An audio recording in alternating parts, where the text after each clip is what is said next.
চারিদিকে যখন ঘোর অন্ধকার, তখন আলো জ্বালানোর জন্য মাইজ ভান্ডার দরবারের পবিত্র ভূমিতে জ্বলে ওঠে এক আধ্যাত্মিক প্রদীপ।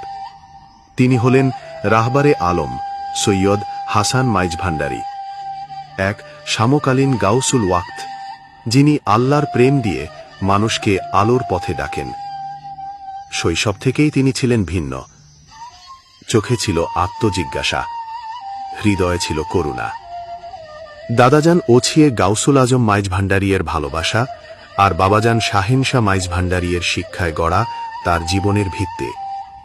তিনি শুধু একজন দরবেশ নন, একজন আলোকবর্তিকা। তার প্রতিটি বাণী অন্তরে নবী প্রেম জাগায়। তিনি বলেন, মানুষকে আল্লাহর প্রেমে ডাকো, ভয় দেখিয়ে নয়, ভালোবেসে।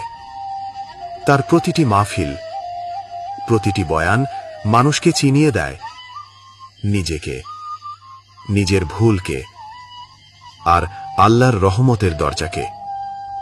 রাহবারে আলম মাইল ভান্ডারী তরিকার সেই গোপন রহস্যগুলোকে উন্মোচন করেছেন, যেগুলো ছিল শুধুই প্রেম, ইবাদত আর নিরঙ্কার আত্মসমর্পণের নাম। তিনি আজকের প্রজন্মকে শিখিয়েছেন, প্রযুক্তির ভিড়ে থেকেও ফকিরি হৃদয় ধারণ করা যায়। তার কণ্ঠে যখন আল্লাহ ধ্বনি ওঠে, তখন বহু পাথর হৃদয় মুহূর্তে গলে যায়।